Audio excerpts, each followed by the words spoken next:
Вітаем, сябры! У жывым эфіры яшчэ летняя раніца з Белсатамі. Я скажу, што я вельмі па вас сумавала. Я Аліна Коўшык і Валер Руселік. Вітаю, Аліна, вітаю спадарства. Сёння субота, 29 жніўня, апошняя субота каляндарнага лета.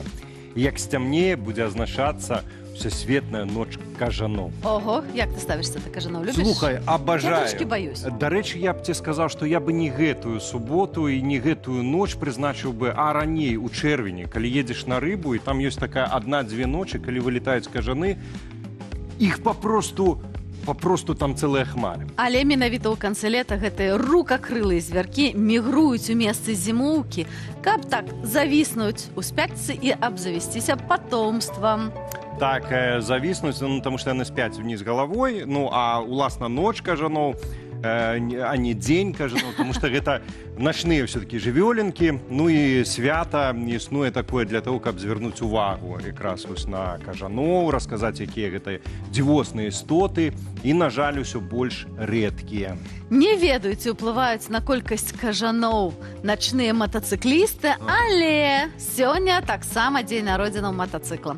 Акурат 29 жніўня 1885 года нямецкі вынаходнік Готліб Даймлер запатэнтаваў першы ў гісторыі матацыкл.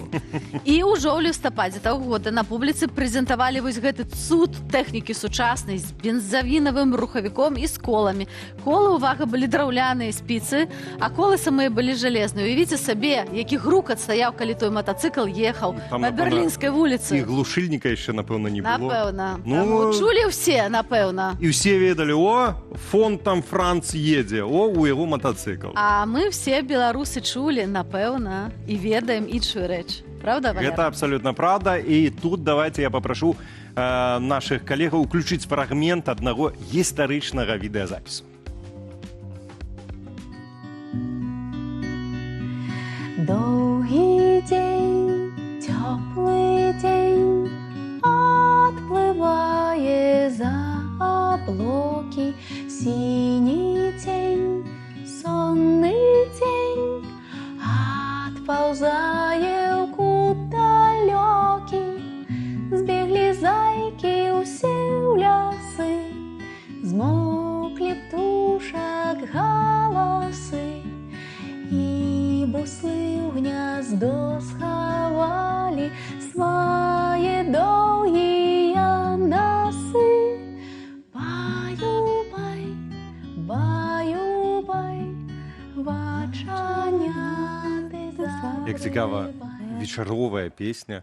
У ранішні ефір. Ви думаєте, уже, напевно, яны тут з глузду з'їхали з усім, правда? Що відбувається? А все вельми просто. Так, все вельмі проста, тому што мінута 28 жніўня споўнілася па 90 гадоў Геннадзю Бураўкіну, беларускаму паэту, колішняму кіраўніку беларускага тэлебачання, прыхільніку беларускай мовы і аўтару песні, вось гэтай самай тэксту гэтай песні, гэтай калыханкі Абсолютно культавай. На расе падухаюць зоркі з плюшкі. Абсалютна культавая, все беларусы яе ведаюць, пад яе гадаваліся некалькі пакаленняў беларускіх дзяцей. І працягваюць гадавацца. А таму самы час задаць пытанне дня. Якую калыханку вы любіце? Якія песні вам спявалі, можа яшчэ спяваюць? Мамуля, тата, альбо бабуля? Якія калыханкі спяваеце дзецям вы, сваім племяннікам, унукам? Падзяліцеся гэтымі добрымі ўспамінамі, а мы абавязкова зачытаем іх у эфіры. Так, абавязкова пішыце ўсё ў каментарах. Неўзабаве наш цудоўны Андрей таксама да нас далучыцца. Пад трансляцыяй на канале Белсат Лайв можна пісаць каментары, ставіць падабайкі, там жа ціснуць званочкі, дзяліцца відэа. Але для нашых гледачоў, глядачак з Беларусі важна памятаць, што дбайце пра бяспекі. Такія часы. Не пакідаем такіх слядоў, якія нехарошыя людзі маглі бы пабачыць. А ўжо праз хвілінкаў мы перайдзем да размовы з нашым першым госцем, абмяркуем актуальныя тэмы міжнароднай палітыкі, каб усё, што адбылося за тыдзень, вы ведалі ўжо адразу зараз у суботу самага ранку. Вельмі зручна. Але перад гэтым скажу, што прыблізна праз гадзінку да нас таксама завітае вядомая спартоўка, легкаатлетка Крысціна Цімановская. Спадзяюся, прынясе свае медалі. Дабяжыць да нас і прачнецца. І мы паразмаўляем пра ейныя перамогі на легкаатлетычным першынстве Еўропы. Ну што ж, а ўласна цяпер давайце да першай тэмы. Лукашенко віншуе Украіну з Днём Незалежнасці, рыхтуе бязвізавы рэжым з КНДР, а дырэктар CIA альбо ЦРУ, як больш нам зразумела, і звыкла таемна наведаў Маскву. Магчыма, з папярэджаннем наконт эскалацыі супраць Балтыі. Праз некалькі хвілінаў абмяркуем усё гэта з палітычным аналітыкам Александром Фрыдманам. Ну а пакуль што паглядзім сюжэт.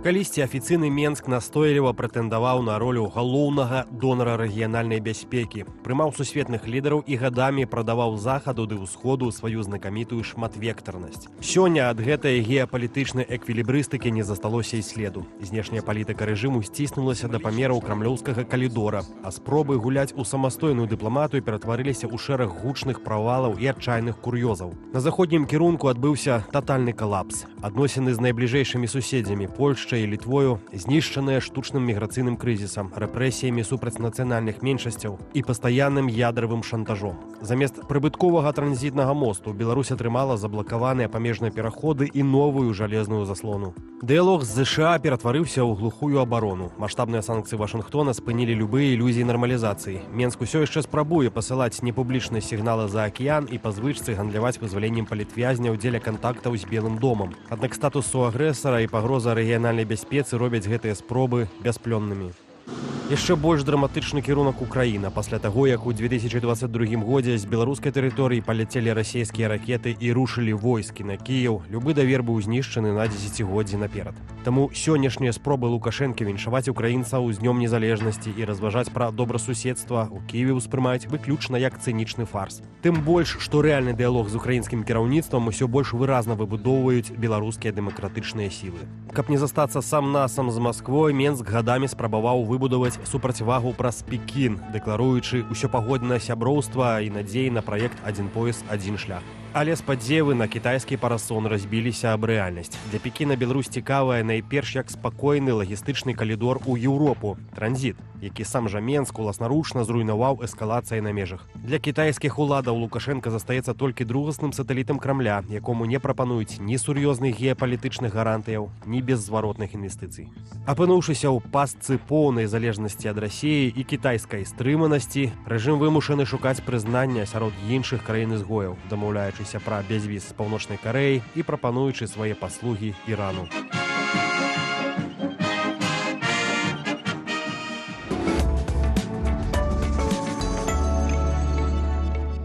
Дарагі сябры, а мы ўжо на відэасувязі з палітычным аналітыкам Александром Фрыдманам абмяркуем усе гэтыя меандры палітыкі на восі зла. Александру, вітаем вас. Вітаем.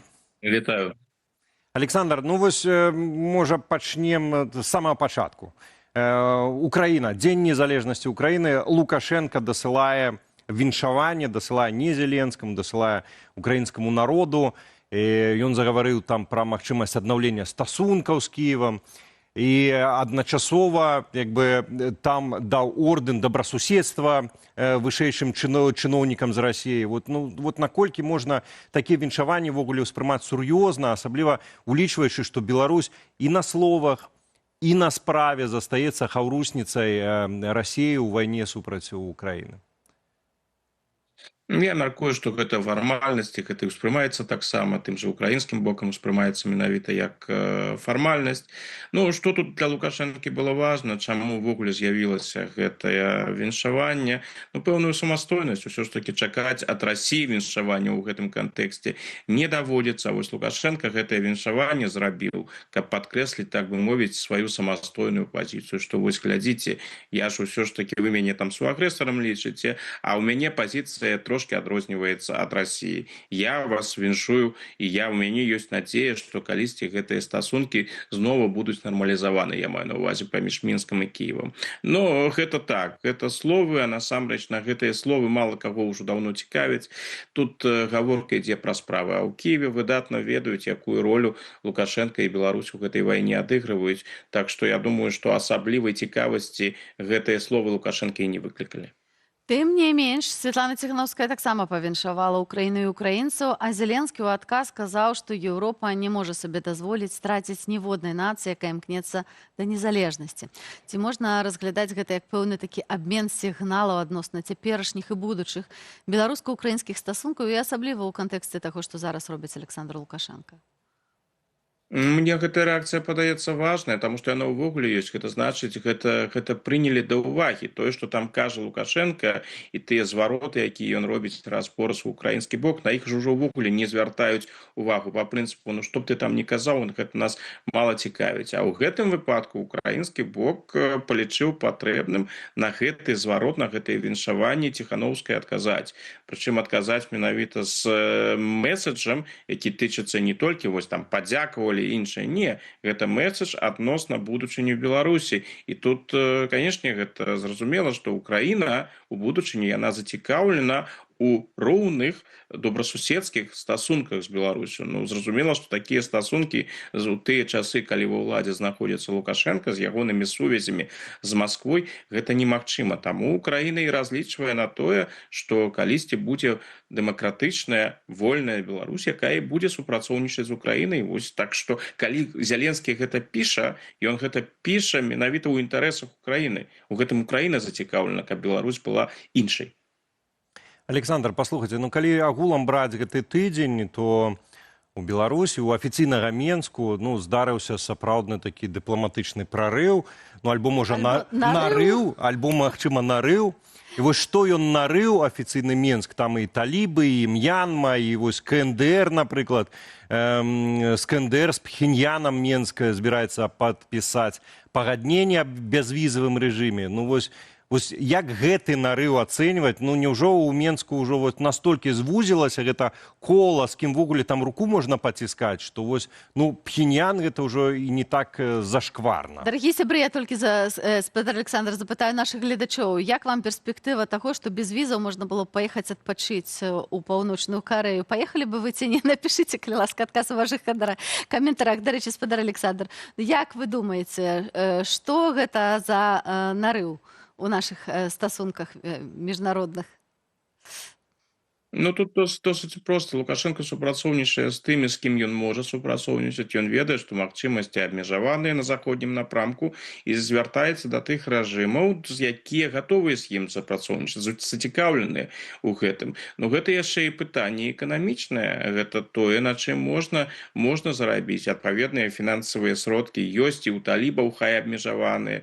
Нешта ёсць у М'янмы, і асаблівыя перспектывы ёсць і на паўночна-карэйскім напрамку. Ну, таму што Паўночная Карэя зарабляе на супрацоўніцтве з Расіяй, на пастаўках зброі. Магчыма, там з'явяцца бліжэйшым часам вайскоўцы з Паўночнай Карэі, якія будуць удзельнічаць у расійскай вайне супраць Украіны. І гэта ж усё не альтруізм. Гэта грошы, канкрэтныя грошы, якія Паўночная Карэя зарабляе, атрымлівае ад Расіі. Ну і адпаведна, калі ў Паўночнай Карэі з'явяцца фінансавыя магчымасці, дык Лукашенко імкнецца гэтыя магчымасці выкарыстаць. Акрамя таго, ён ідзе на супрацоўніцтва з тымі рэжымамі, дзе, так бы мовіць, сцежка ўжо існуе, яна пракладзена і пракладзена Расіяй. І Расія супрацоўнічае з талібамі, і Расія супрацоўнічае з М'янмай, Расія супрацоўнічае з Паўночнай Карэяй. То бок Лукашенко ідзе ўжо туды, дзе Расія прысутнічае. Так бы мовіць, ён ідзе ў якасці такога малодшага партнёра Расіі. Ну, а калі ўзяць канкрэтны яшчэ выпадак з Паўночнай Карэяй, мне цяжка сказаць, у якой ступені гэта можа зацікавіць турыстаў з Беларусі. Краіна экзатычная і, канешне, цікавая, хаця бы з прычыны вось такой рэжыма, які там ёсць. І, напэўна, і будуць турысты, якія пажадаюць у Паўночную Карэю з'ездзіць. Але я не думаю, што гэты турызм у гэтым напрамку абярэ такі масавы характар. Ну, там Рыжанкоў ужо ездзіў, хваліў, Дзерман перад гэтым ездзіў. Ці можна прагназаваць, што, в прынцыпе, тады асноўная турыстычная плынь будзе якраз з КНДР у Беларусі? Гаворка вось, ну, шмат ужо згадвалася на тым тыдні пра магчымых гастарбайтараў. Лукашенко так любіць хваліць вось тых, хто пакістанцы ўжо прыехалі. Ну, як прыехалі? Так сабе. Так і узбекі таксама. Хаця вот кітайцы паслухмяныя шмат працуюць, паўночныя карэйцы паслухмяныя шмат працуюць. Ім нічого не трэба, курачка хлеба. Гастарбайтары могуць паехаць, як думаеце? Я гэта себе магу уявіць, і тут для Лукашэнкі гэта досыць простая гульня, бо, як вядома, гэта як арганізавана ў Паўночнай Карэі. Там же не ідуць дамовы з канкрэтнымі асобамі, ідуць дамовы з дзяржавай. І тут для Лукашэнкі гульня была вельмі простая, дамовіцца па тым правілам, якія задаволяць і Мінск, і Пхеньян, ну і ўжо можна было б арганізаваць. І тыя людзі, якія прыязджаюць з Паўночнай Карэі, ну, яны паводзяць сябе асабліва, бо яны ведаюць, што яны могуць падвергнуцца рэпрэсіі на радзіме, што там у іх засталіся родныя, блізкія, сябры і гэтак далей. Але ж для Паўночнай Карэі гэта ў пэўным сэнсе і рызыкоўная гісторыя, бо ўсё ж такі далёка не ўсе, хто там жывуць, задаволены сітуацыяй у краіне. Таму ёсць небяспека, што яны паспрабуюць скарыстацца Беларусю і накіравацца далей. Так што гэта для Паўночнай Карэі гісторыя досыць рызыкоўная. Калі ўзяць турыстаў з Беларусі, я не думаю, што будуць нейкія турысцкія напрамкі з Паўночнай Карэі, там усё ж такі закрытая дзяржава. А вось з Беларусі ў Паўночную Карэю гэта больш цікавы варыянт. І калі тут паглядзець на логіку Кім Чен Іна, яна таксама прысутнічае.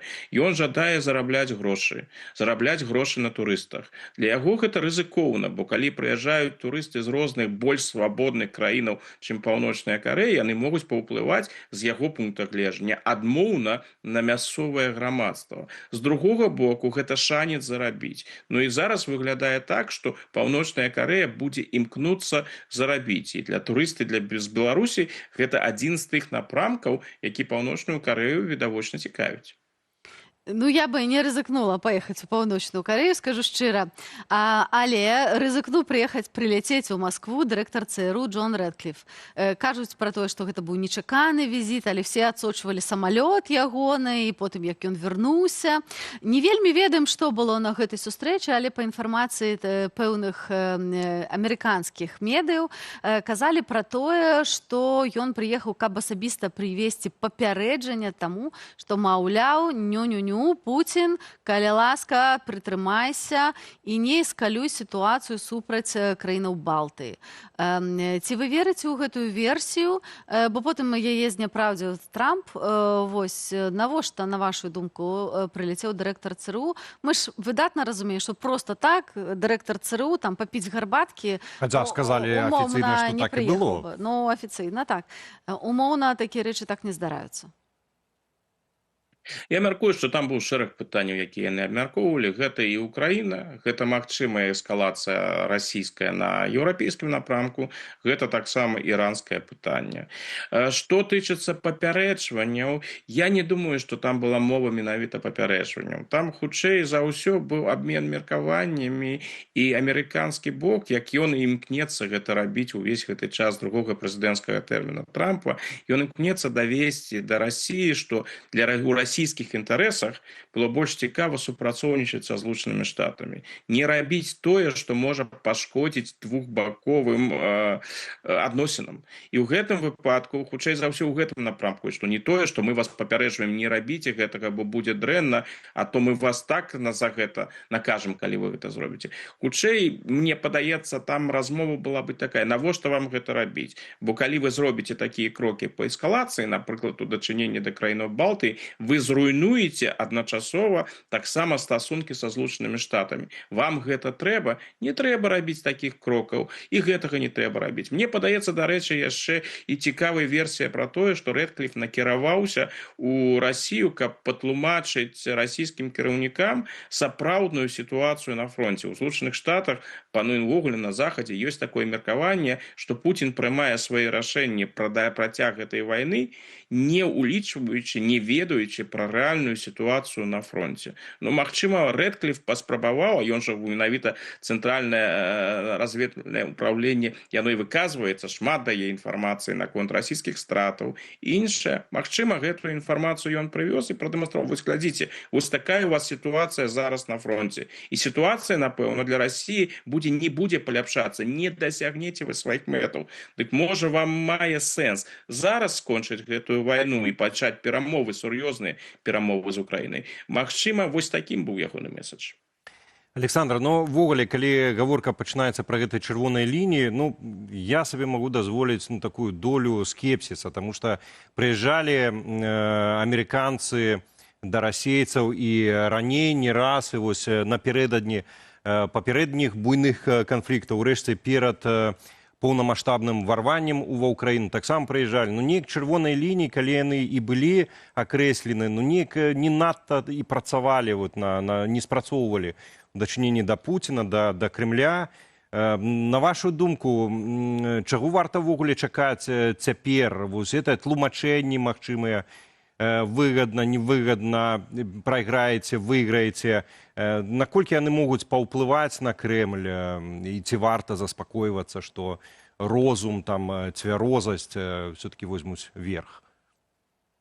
Ну, сапраўды, яны пакуль не спрацавалі. Быў згаданы вамі візіт 21 года папярэдніка Рэдкліфа Бёрнса, які накіраваўся ў Маскву, дзе патлумачыў Расіі, што амерыканцы ведаюць пра планы нападу на Украіну, што не трэба гэтага рабіць. У адваротным выпадку вас чакаюць і санкцыі, і іншае. Гэта не спрацавала. Відавочна, Пуцін быў упэўнены, што, па-першае, у яго ўсё хутка атрымаецца, ну а гэтыя пагрозы заходнія, яны застануцца гэтымі пагрозамі. Зараз, мне падаецца, амерыканская адміністрацыя працуе ў іншым напрамку. Яна імкнецца больш паважна і больш спакойна Расіі патлумачыць, што давайце лепш дамовімся, ну не трэба ісці на гэтую эскалацыю, чым ўсё ж такі працягваць канфлікт. Пакуль гэта не працуе. Пуцін выглядае так, што ён упэўнены ў тым, што ён урэшце рэшт пераможа і зможа дасягнуць сваіх мэтаў. Трэба яшчэ толькі працягнуць, трэба яшчэ толькі дадаць, і вось прыйдзе гэтая спрыяльная сітуацыя.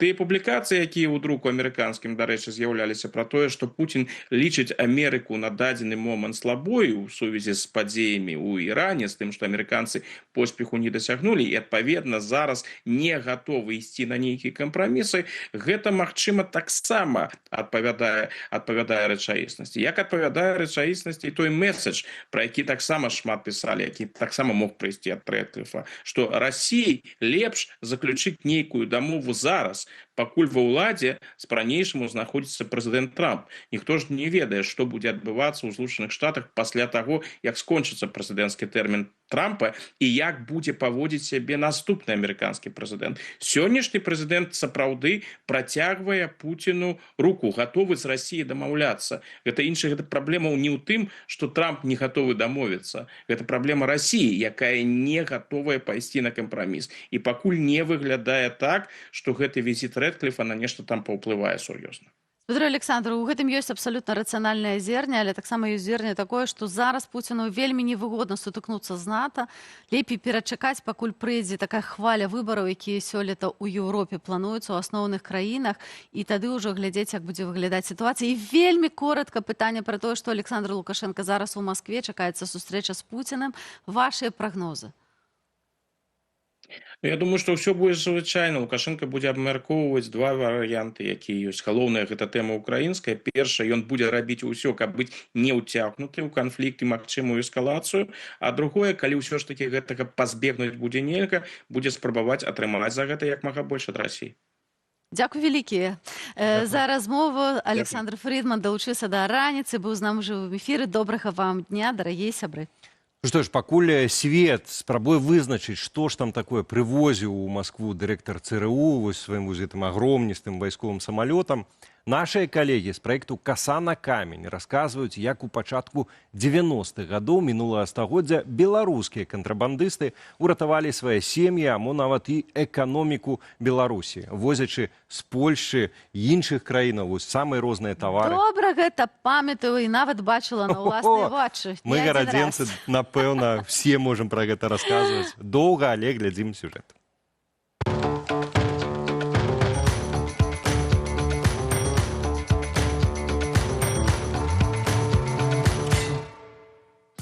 Беларусы ездзілі паўсюдна – у Германію, Турцыю, Польшчу, Літву і Расію. Адной з новых прафесіяў, дарэчы, стала праца аўтаперагоншчыка. На захадзе купляеш аўто і гоніш яго на ўсход. 100 000 іншамарак было завезена ў Беларусь толькі за 92-93 гады. Не ўсе ў Беларусі засталіся, бо частку гналі далей – на Расію. Праца выгадная, але рызыкоўная. Бо гэта ж час росквіту бандытызму. Цябе могуць спыніць на дарозе, аджаць аўто і добра, калі жывы застанешся. А пасля трэба яшчэ адказваць перад тымі, за чые грошы ты тое аўто набываў. Беларуская мафія арудавала не толькі на нашых дарогах, але і ў Польшчы. А вось такія ціхія рахманы і беларусы. А была і такая схема. Прыязджае сюды грамадзянін Германії на сваім аўто, засяляецца ў гасцініцу інтурыст. Ключы аддае тутэйшым падзельнікам. Тут на машыне перабіваюць нумары, ставяць на ўлік легальна, а вось на захадзе падзельнікі заяўляюць у паліцыю пра ўгон і атрымліваюць страхоўку. Ну а той мэр з Audi пасля знаходзіцца дзе-небудзь у Маскве ці Алматы. Вось такі бізнес. Маеш грошы за продаж інамаркі і грошы ад страхоўкі. У Беларусі гэтым займаўся аўтарытэт Гена Магілёўскі. Дык вы ўявіце ўзровень. У чалавека былі не толькі гаражы, аўтамайстэрні, каб круціць іншамаркі, але нават свая машына нібыта польскай паліцыі са сваімі людзьмі у польскай форме.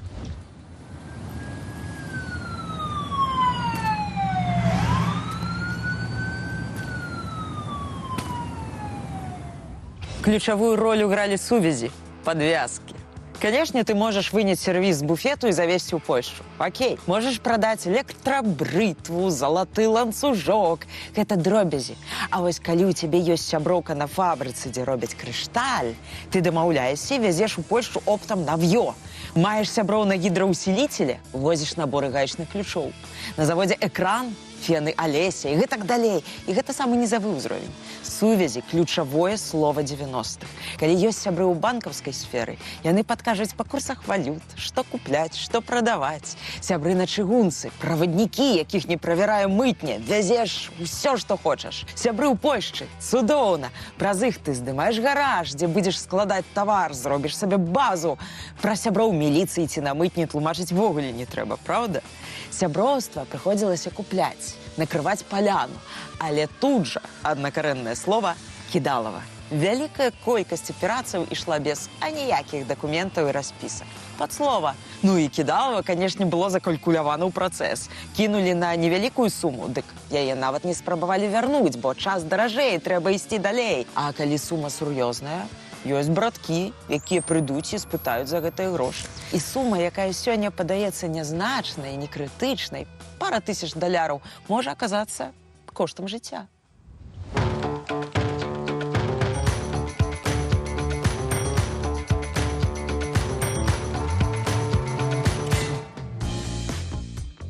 Аліна, ну якая порція ностальгії, правда? Ой, просто усколыхнулася шмат што Вярнула ў ў нашых дзяцінства. душах, О. вярнула ў дзяцінства, ў юнацтва. Таму заклікаю асабліва глядзець наш праект «Коса на камень» у новым сезоне на Абсолютно. нашым тэлеканале і, канешне же, на канале Белсат History. Сачыце за гэтую праграму. Яны мяне заўсёды захапляюць і здзіўляюць. Абсолютная правда, спадарства. Вось так можна. А тым часам яшчэ адзін вось, гэта Андрей Сульжыц у нас з'явіўся, як мы і абяцалі, сам час даведацца, што ж беларусы ўвесь мінулы тыдзень абмяркоўвалі. Вось мы зараз побачили вельмі шмат штучных генерацый у «Коса на камень», але цяпер вам покажем тое, што было насамрэч без усялякіх Без AI, без фільтраў. фільтраў. AI. Ну і пачнем пра беларусаў, безумоўна. Нас Давайте. вельмі любяць, каб прыгажосць атачала чалавека заўсёды. Вось так і ў вёсцы Ператок на Гомельшчыне звычайны прыпынак ператварылі ва удтульны вінтажны пакой. З ваўняным дываном на сцяне, мяккай канапай, старой люстрай, радыёлай, это штосьці з твайго маладосці, Дзякуй. позняй, да? Дзякуй. Дыскавым тэлефонам, адтуль жа. Дзякуй. Так, цяпер, карацей, на тым прыпынку чакаць аўтобуса можна так і адчуваючы сябе, як у гасцях у бабулі, таму Альбом каларытную «Давайте лакацыю, паглядзім». якая Я ўжо ўжо даст вельмі карай хачу. прагляды увага на экран. Давайте. Вы когда-нибудь видели такую остановку? Ох, Деревня Переток. Смотрите, Самае дзіўнае, што какая каля гэтага прелесть. прыпынку не асабліва-то бачна і дарогі. Это же домашний Няма дом. адчування, што яна Это проста стаіць остановка. у чыстым полі. і Слухай, а для гадзінні. чаго там дорога? Паглядзіце, Куды ты? колькі тут дэталей. Куды адтуль ехаць? Ужо прыехалі. Ну, Приехали, Ужо ўсё. дакладна, і люстэрачка. Слухайте, я Пожалуйста, думаю, и что один гэтая телефон. стылістыка И нам бы сюды ў посидеть. студыю, И побежать. і все бы Гэта заиграла была новымі бы цудоўная лакацыя. фарбамі. Напэўна, ўжо заўтра, от, прыкладна ў такіх дэкарацыях мы і выйдзем у эфір. Это просто Ну, сказка. што ж, мне з дому ўсё папрыносіць, ці што? Самае Валера, новае. без цябе нічога не атрымаецца, як звычайна. Добра, едзем далей. У Менску прайшоў традыцыйны святочны забег. У гонар дня нараджэння адной рэстарацыі удзельнікі перадольвалі бегам дыстанцыю ў 900 метраў. Шмат ці не? Нам-то Саліна это зусім... Ну, Хотя я кому спрытніша, як? я Напишите. спрытніша, тому мне... Ну добра, дыстанцыя ў 900 метраў, але беглі яны не просто так, а з Ось. келихамі ў 0,5 у руках. Там быў Ось. наліты квас, Валера. Ага. Галоўная задача Ну, спаборніцтва... конечно, Так, трэба ж Лицкий. змагу. так. І задача была не просто прабегчы хутчэй за ўсіх, але яшчэ ясна да фінішу прынесці хоць штосьці, каб у келиху засталося. А я не думала, разліць. наоборот, трэба выпіць. Не, бегчы і прынесці на сэнс? фініш. А сэнс такі, каб все это не разліць. Карацей, спартыўна, весела і па-сапраўднаму асвяжальна, а мы давайте паглядзім. Давайте. Ось пазнаем Я цэнтр бачу, Менску. што тут ёсць пэўныя тэхналогіі, некаторыя ведаюць, якую Катачка трэба на Сочи. выкарыстаць. Так, так. Слухайте, я и без квасу так не пробегу. Не, вот так пробегу. Вот як апошні. Сёння да нас у госці прыйдзе Крысціна Цімановская, таму О. некалькі парадаў пра тое, як бегаць, яна нам дасць. Ці бегала она с Валера, квасом? Запытайте про квас, может быть, Запытаем, какие ці весны бегала это. она з квасом. Так, Так, ладно. от питва перейдем до ежи. Значит, драники наши, не можем мы ніводнай программы без их провести. Это не просто уже галоўная традыцыйная беларуская страва, але и кулинарный символ краіны, а яшчэ і цяпер сапраўдны арт-аб'ект. У Воронова на фестывалі «Воронаўскі дранік» кулінары стварылі вялікую мапу Беларусі. Плагіат, Паглядзіце. бо я ўжо такое бачыла ў Владимира Цеслера вельмі даўно, дарэчы. Вот и яны взяли Вот. и Цеслера сплагіацілі. Ще Сплагіацілі. нешта поставили пасярэдзіне гэтага всего. Ну, але сутнасць у тым, што мапу Беларусі цалкам выклалі з гарачых залацістых дранікаў, і на гэты незвычайны смачны шэдэўр сышло роўна 490 штук. Чаму 490? Менавіта столькі гадоў спаўняецца мястэчку. Ось такая апетытная інсталяцыя стала галоўнай фотазонай свята. Я бы дапамагла яе зрабіць рэсайклінг. А Гэтай мне інсталяцыі. не падабаецца. А мне не падабаецца. Ну, што ж ты зробіш? У той час, як у нас знішчаюць, пускаюць пад бульдозер усе шляхецкія сядзібы. Сядзібы, так. 490 гадоў мястэчку, дзе хоць штосьці пра гісторыю. Давайте, дранікі, беларусы, гэта ж бульбашы, Так. больш нічога. Я супраць. Парад з трактароў. Я не магу сказаць, што я супраць дранікаў, а гэта іншае. Вось так выглядае кампраміс на Белсаце. Добра, ну і тады завершым чыстым гумарам. Все ведаеце, Давай. калі перасадка, едзеш цягніком, і у цябе ёсць перасадка, гадзіна або доўгая стаянка цягніка, там гадзіну стаім у Оршы. То людзі вываливаюцца з цягнікоў, ідуць на вакзал, Беляшы па купляць. нейкія беляшы. Так. Ага. Так ось у дзяўчатак у адных, які ехалі з Расіі турыстак, ці ў Расію вярталіся, у іх была стаянка ў Менску. І чаму б не з'ездзіць за 1,5 гадзіны перасадкі кудысьці штосьці паглядзець? Менск файны, вакзал у самым цэнтры. Значит, выдатны быў план у дзяўчат, надзейны як швейцарскі гадзіннік, але падарожніцы вырашылі зладзіць сабе экспрэс-экскурсію па горадзе, якая скончылася не так, як яны адчувалі. Што з гэтага атрымалася і дзе цяпер Ну, рэчы так. дзяўчат? Давайте глядзець і слухаць Міліцыя. уважліва. Мы будем в Минске стоять 1,5 часа, и мы сможем пойти погулять там. Я этим так и не понравилось. Яны селі Сели на электрычка, поезд. метро, не метро. Мы не знаем, как у нас вещи остались все в поезде, у нас нет зарядки. Класс. Билеты Какие 177 продуманные тысяч. девочки. Молодцы просто. У нас билеты же еще в Москву. Ну, с Москвы до Екатеринбурга мы никуда не успеваем. Але варта сказаць, што менскае кола гляду таго вартае. Абсалютна, але я думаю, што все ж таки ўсіх турыстах, асабліва расійскіх, мы вельмі вітаем, калі яны вяртаюцца дадому. Так, Мне здаецца, вось можна параіць у асобе гэтых дзяўчат, не высядайце, шаноўныя расійскія турысты, з вагона, каб вы дакладна вярнуліся дадому. Мы вельмі за вас перажываем. Едьце дадому. Нормально? і такія навіны. Дзякуй, Андрей. Будем Дарагі чакаць. сябры, нагадаю толькі, што у нас да вас ёсць пытаннічка, Так. якую вісіць у нашым чаце, якую калыханку вы любіце, вы спяваеце, альбо вам спявалі. Давайте сыплеце, дзеліцеся сваімі ўспамінамі з дзяцінства, а можа і зараз штосьці там слухаеце на дабранач. Так што пішыце пра гэта ў нашых каментарах. І асабліва цёплае прывітанне ўсім нашым улюбёным чатланам, якія нас прывіталі і пішуць там сёння каментары і вельмі актыўна каментавалі тое, што расказваў Александр Фридман. Палітыка, так. Андрей ужо цяпер гартае ваши каментары, таму пішыце. Ну, а мы таксама нагадваем, што прыкладна праз 40 хвілінаў до нас у студыю прыйдзе ці дабяжыць знаная спартоўка Крысціна Цімановская, раскажа нам, як перамагаць у спорце, у жыцці, як бегаць з квасам. Так што каментуйце, пішыце, стаўце падабайкі, ўсё гэта дапаможа зрабіць так, каб раніцу з Белсатам глядзела як мага больш людзей. А ўжо зараз нас з вами чакае захапляльны аповед нашага папулярызатара навукі Сергея Бессараба. Ён раскажа усю праўду пра модныя прэпараты для пахудзення. Все мы вцягнулі жываты. І глядзім сюжэт. Вельмі цікава і вельмі небяспечна. У антыутопіях Айры Левіна альбо Олдаса Хакслі ўсё грамадства выглядала фізічна аднолькавым. Пацягнутыя хударлявыя людзі, чые эмоцыі і звычкі сцёртыя медыкаментознай карэкцыяй. Сёння гэтая фантазія афіцыйна стала рэальнасцю. Цывілізацыя уступае ў свет постатлусцення. Трыумфальнае шэсце па планеце Азэмпіка даказала жорсткі факт. Чалавецтва змяняе зусім не сіла волі, змяняе не спорт, яго змяняе хімія. Да і біялогія сёння выйшла далёка за межы медыцыны і ператварылася нават у дыпламатычную валюту. Узгадайце, як спецпрадстаўнік ЗША выгандлёваў у Александра Лукашэнкі вызваленне палітвязняў наўзамен на ўколы тырзападыда для зніжэння вагі. Выкшталцоны Кафка, які стаў нашай рэальнасцю. Але што ж чакае нас далей? Спачатку пра фізіялогію гэтага цуду. Натуральны чалавечы гармон сытасці ГЛП-1 руйнуецца хутка. Адмысловы фермент разбурае яго ўсяго за 2 хвіліны. Фармакалогія стварыла на базе так званых інкрэтынавых міметыкаў сінтэтычную малекулу гэтага гармона, той самы Азэмпік. Малекула, якая ўстойлівая да расшчаплення тыднямі. Дзякуючы ёй транзіт ежы тармозіцца, страўнік застаецца поўным гадзінамі. Больш за тое, сёння на рынку ўжо ёсць трайныя аганісты кшталту рэтрарутыду. Гэта Азэмпік у кубе. Яны імітуюць адразу 3 гармоны: ГЛП-1, ГIP і глюкагон. Вы можаце не варушычыся ляжаць на канапе, а глюкагон так мабілізуе мітахондрыі, што клеткі расходуюць энергію, нібы вы бяжыце марафон. Гэта эквівалент барыятрычнай хірургіі, метабалічны турбарухавік, які літаральна запакаваны ў шпрыц-ручку. Але галоўная магія адбіваецца ў мозгу. Аганісты прабіваюць гематаэнцэфалічны бар'ер, блакуюць так званыя нейроны голаду і ўключаюць бесперапынны сігнал сытасці. Больш за тое, гэтыя ж пептыды носяць удар па самім мезалімбічным тракце, галоўнай сістэме ўзнагароджання нашага арганізма. Знішчаючы цягу да ежы, прэпараты паралізуюць кампульсіўныя звычкі наогул. У людзей імкліва падае цікавасць да алкаголю, тытуню, ставак і нават імпульсіўнага онлайн-шопінгу.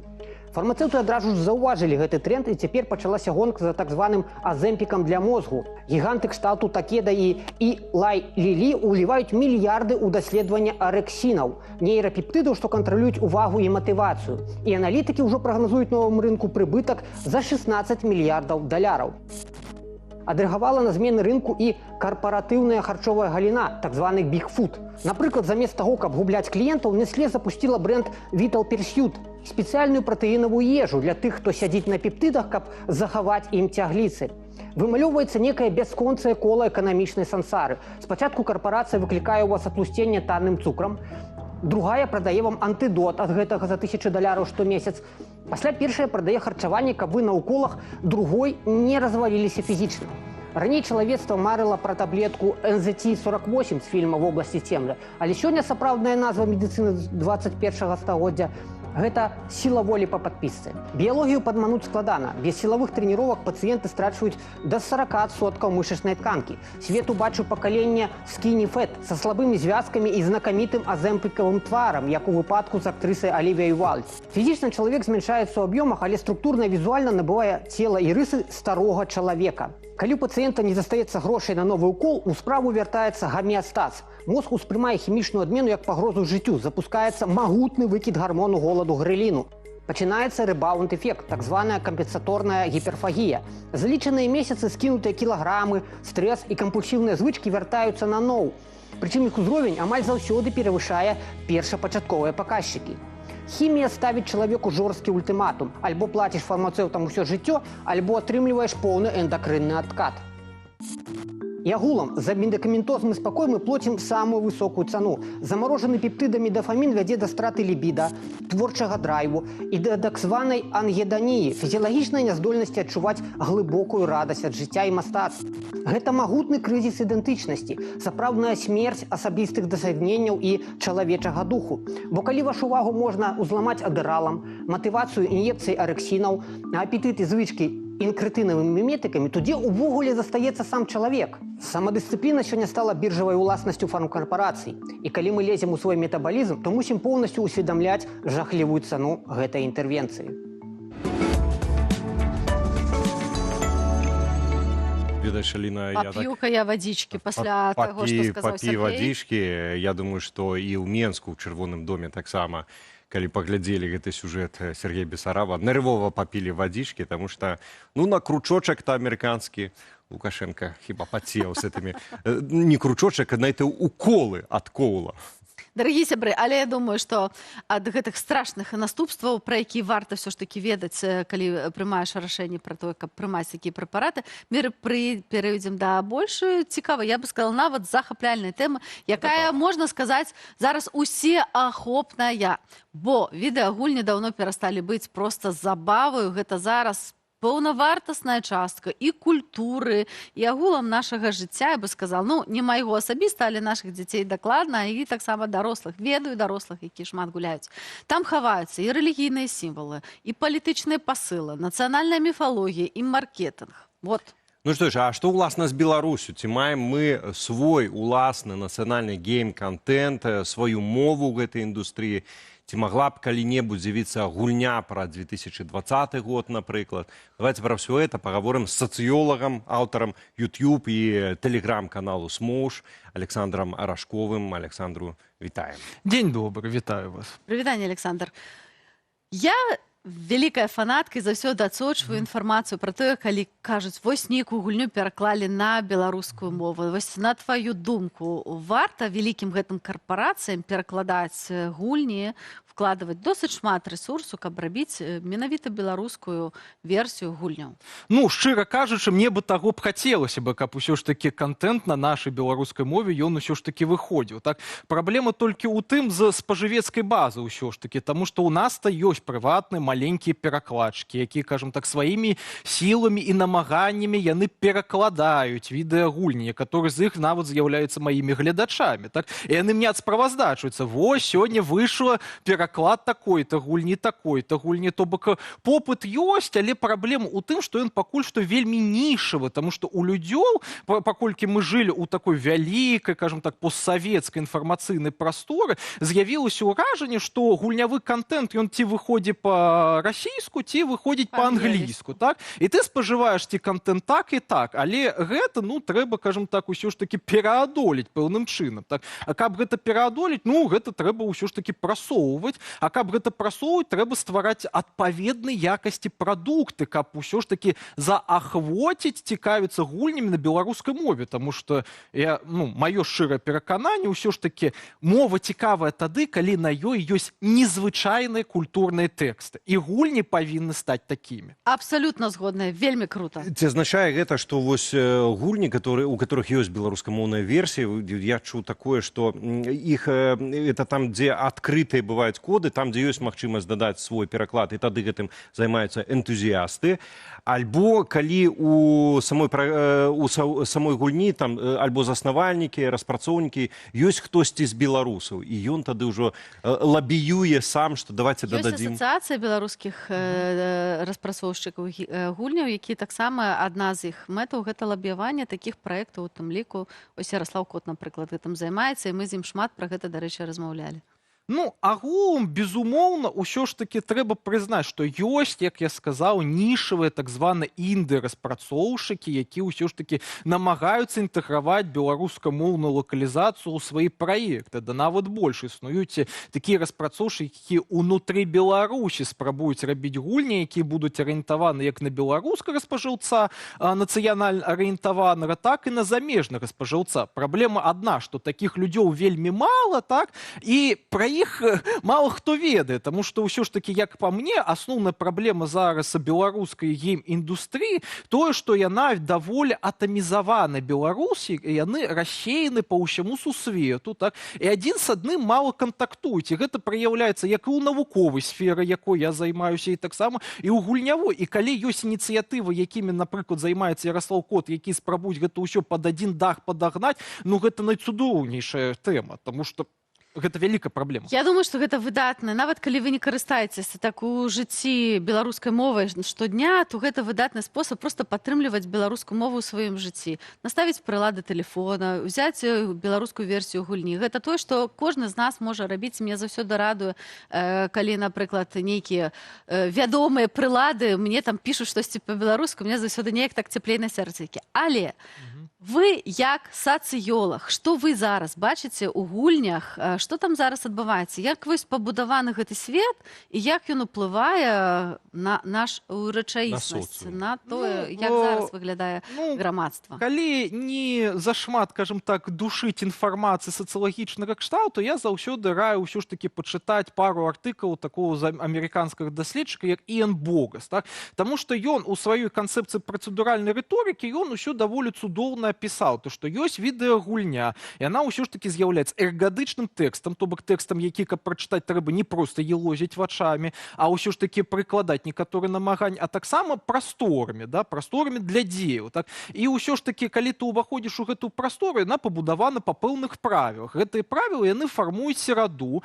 якая фармуе, кажам так, сераду, якая натуральным чынам пабудавана. І вось гэта натуральнасць серады, так, і калі мы ў ёй дзейнічаем, мы ўспрымаем, гэта просто як дадзенасць. А то, што мы ўспрымаем як дадзенасць, яна пасля на падкорках нашай свядомасці застаецца. То бок гульні пераконваюць нас, як гульцоў, не проста кідаючы факт у твары, кажучы, гэта сапраўднасць, так? А памяшчаючы нас у сераду, дзе гэтыя факты з'яўляюцца ісцінамі, але яны гэтым не абмяркоўваюцца. Просто мы іх успрымаем як натуральны закон. Мы ў межах гэтых законаў дзейнічаем, так? Але каб гульня ўсё ж такі яе ідэалагічныя тэзы яны замацаваліся ў нашай свядомасці, іх усё ж такі трэба абмяркоўваць з кімсьці, таму што, калі ты з імі пазнаёмішся, то ўвайшоў у такое знаёмся, окей, у гэтым сусвеце такія правілы, так? Але калі гульня цябе заахвочвае на рэфлексію над гэтымі правіламі з іншымі людзьмі, тады ад яе эфект будзе мацнейшы. Я зловіў флешбэк зараз, што нібыта я зноку студэнт і сижу дзесьці на лекцыі. На лекцыі. Пане прафесару, у вас шмат увагі надзяляецца рэлігійным элементам у гульнях, і сапраўды, калі паглядзець, вельмі шмат адсылак да паганства, напрыклад, да хрысціянства, там монахі ходзяць, там нейкія міфалагічныя. Чаму менавіта так? Гэта таксама ідзе кудысьці каранямі, кудысьці ў нашу падсвядомасць? Што гэта такое? Просто прывабна. І то верна, таму што ўвогуле усе культурныя практыкі, у тым ліку і гульні, яны паходзяць ад такой рэчы, як сакрум люду. Сакрум людус гэта то бок першы кшталт культурнай практыкі, якія людзі ажыццяўлялі з іншымі аб'ектамі сусвету, спрабуючы іх асэнсаваць. А гэта акцыя, яна была звязана з пачуццём рэлігійнага, то бок быў пэўны страх і трамценне перад аб'ектам. Па-другое, і гэта ўсё ж такі была такая рытуалізаваная гульня. І ад гэтага ўжо разрасталіся іншыя практыкі, там і рытуалы, і гульні, да і нават дзяржаўныя пэўныя практыкі, так? Вось, то бок карані тут маюцца, але калі мы кажам пра ўжыванне рэлігійных сімваляў, яно не толькі за гэты, кажам так, пародненасці паходзіць, а яшчэ з маркетынгавых мэтаў, таму што ўсё ж такі, як-ніяк, мы жывем у эпоху, кажам так, постсекулярнага сусвета, калі людзі захапляюцца канцэпцыямі рэлігійнасці New Age, то бок рэлігійнасці самаробкі, то бок узяў, панахапляў розных ідэй і сам сябе сабраў веравызнанне прышпільнае, так? То бок рэлігійнасць добра прадаецца. Так, яна добра прадаецца. Пра гэта пісаў Ларс де Віль даволі. Александр, яшчэ такое пытанне. Мы паразмаўлялі пра рэлігію, а што з палітыкай? Вось калі глядзіш на гульневую індустрыю, на тое, што зараз адбываюцца новыя гульні, якія ўзнікаюць, наколькі гэта моцна звязана з палітычным сусветам, якім мы тут? Мы, як журналісты, найбольш займаемся. Ўсё ж такі палітыка ў відэагульнях, яна так ці інакш прысутнічае, пра гэта вельмі шмат пісалася, але спачатку гэта пісалася на прыкладзе ЗША, таму што тады ўсё ж такі былі людзі заклапочаны, кажам так, агітацыі служыць у войску ЗША праз відэагульні, праз шутер, у тым ліку Call of Duty ці замоўна ад Міністэрства абароны ЗША. Зараз жа, калі ўсё ж такі паглынацца ў наш больш кантэкст, так, нас цікавіць як і украінскія гульні, якія, скажем так, спрабуюць эсэнсаваць і перажыць актуальны военны канфлікт там. Ну і таксама расійскія прапагандысцкія гульні, так? І, скажем так, некаторыя гульні, які спрабуюць усё ж таки пабудаваць сваю уласную расійскую міфалогію, як, скажем так, такая неўдалая гульня, як «Смутак». Я нядаўна выйшаў. Але калі мы кажам пра Беларусь, ці ёсць нейкія прыклады, вось, які заўважаеце, што з'яўляюцца, бо я разумею, што не абавязкова это мусіць быць гульня «Смута» ці гульня пра 2020 год, а што ў такіх больш папулярных масавых гульнях, я не ведаю, як танкі ці там яшчэ штосьці, што там з'яўляюцца вось гэтыя элементы, якія могуць нейкім чынам уплываць на, у тым ліку, палітычныя выбары ці палітычную свядомасць людзей. Ну, у онлайнавыя шутары, безумоўна, і онлайнавыя такія штукі, як World of Tanks, безумоўна, гэта ўсё можа інтэгравацца на ўзроўні івентаў, асабліва зараз, калі World of Tanks ўсё ж таки падзяліліся, ёсць, скажем так, еўрапейскі World of Tanks Wargaming і Лестеру. Так у межах тых танкаў, якія ад Лестеру, ўсё ж таки могуць інтэгравацца асобныя, скажем так, івенты, але яны з'яўляюцца хутчэй рамантызацыяй савецкага перыяду, але ўсё ж таки я тут знаходжу не толькі ідэалагічны флёр, але яшчэ і рынкавы, таму што ўсё ж таки, давайте будем казаць шчыра, аўдыторыя асноўны танкаў, гэта мужыкі 40+, усё ж таки прадаць Т-34 прэміумны лягчэй, чым прадаць нейкія танкі нямецкія, якія маюць усё ж таки ў постсавецкай культуры больш злую канатацыю. Александр, я маю пытанне такое. Апошняе, бо мусім скончваць. Тэма, канешне, вельмі шырокая. Каб мы параілі, дапамаглі распаўсюду сапраўды беларускіх версіяў гульняў, на вашу думку, якія найлепшыя топ-5 гульняў, якія варта параіць, каб мы маглі патэсціць і паглядзець, і можна было б спрабаваць гуляць па-беларуску? Ох, на самой справе так адразу топ-5 я бы не сказал бы. Тут праблема не ў тым, што звузіць топ, так? Таму што ёсць 90 праектаў, як мінімум, я іх у сябе выкладваў, так, спісам, на якія трэба звярнуць увагу. Хаця асабіста я захвочу ўсё ж таки зараз падтрымаць хлопцаў, якія займаюцца распрацоўкай гульні такой Tales of Meadows, пра Туровскае княства. Таму што гэта ўсё ж таки праект адносна свежы, новы, і ён спрабуе ўсё ж таки ў перасэнсаванні з нашай перспектывы нашай гістарычнай спадчыны. Я, до речі, читав про гэты проект, і, здаецца, якраз на вашым тэлеграме. Таму і наших гледачоў таксама заклікаю подписываться на YouTube, на телеграм-канал нашага цудоўнага гостя. Гэта Смоуч Александр. Дзякую вялікі за размову, за папулярызацыю беларускага геймінга таксама. Ну, а я нагадаю, што з намі быў сацыёлаг, аўтар YouTube, тэлеграм-каналу Смоуч Александр Рашкоў. Спадарства, подписывайтесь обовязково. Обовязково подписывайтесь, неверагодна цікава, я як чалавек, які абсолютно не гуляе, але трэба, думаю, варта паспрабаваць, асабліва пра Туровскае княства, мега цікава. А са свету камп'ютарных гульняў у палітыку і рэлігію перанесемся ў агляд пазітыўных міжнародных навінаў. Заставайцеся з намі.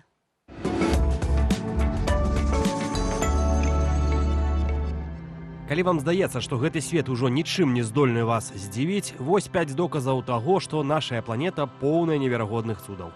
У Пекіне завяршыліся сусветныя гульні гуманоідных робатаў, дзе спаборнічалі больш за 2000 андроідаў з 16 краін, але сапраўдны фурор выклікаў 100-метровы спрынт. Китайский робот Тянкунь Ультра проляцеў дыстанцыю за 3,39 секунды, пабіўшы легендарны сусветны рэкорд спрынтера Усейна Болта. Акрамя спартыўных забегаў і гры ў футбол, машыны дэманстравалі практычныя навыкі для паўсядзённага жыцця, ад ліквідацыі аварый да зборкі тэхнікі і хатніх спраў. Пакуль высокія тэхналогіі будучыні вучацца абганяць чалавека, прагрэс не забывай клапаціцца і пра тых, хто бегае на 4 лапах. У Токіа прыдумалі выратаванне ад анамальнай спёкі для сабак і катоў. Адмысловыя надзіманыя камізэлькі з убудаванымі вентылятарамі і пакетамі з лёдам. Ідэю падглядзелі ў японскіх будаўнікоў, а мадэль распрацавалі разам з ветэрынарамі, размясціўшы ахаладжэнне ў кропках праходжання магістральных крывяносных сасудаў жывёлы. Але японцы не адзіныя, хто вырашыў акружыць пухнатых сяброў максімальным камфортам. У Лондане для іх адкрылі сапраўдны свет высокай гастранаміі. У адным з фудхолаў запусцілі эксклюзіўнае рэстараннае меню выключна для чацвярногіх гурманаў. Шэф-кухары прапануюць гаспадарам пачаставаць сваіх улюбёнцаў безалкагольным кактэйлем шпрыц з морквы і какосавай вады, замовіць фірмовы сабачы гінес з густога бульону са ўзбітымі вяршкамі, а на гарачае качынае філе ці мініяцюрны стейк з бульбай фры. Калі вулічная тэмпература ў Дубаі перавышае 40 градусаў, асфальт літаральна плавіцца, а адкрытыя спартыўныя пляцоўкі закрываюцца наглуха. Мясцовыя райдары знаходзяць паратунак у крытым кандыцыянаваным парку Гудер скейтбординг. Калі на вуліцы чалавек не вытрымлівае актыўнага катання нават 10 хвілін, то пад дахам з прахалодным мікракліматам моладзь можа бяспечна адточваць струкі па 8 гадзін запар. Зрэшты, часам чалавечая энергія і згуртаванасць здольная не толькі пераадолець прыродную спёку, але і літаральна зрушыць з месца сярэднявечны замак. У Японіі сотні валанцёраў сабраліся разам, каб уручную на канатах перасунуць 400-тонную старажытную вежу замка 17 стагоддзя. Каб аднавіць падмурак і каменную сцяну пасля землятрусу, гістарычны помнік некалі ссунулі ў бок. А цяпер жыхары горада па латарэі атрымалі гонар уласнымі рукамі працягнуць замак па рэйках на яго гістарычнае месца, даказаўшы, што супольная праца можа зрабіць немагчымае.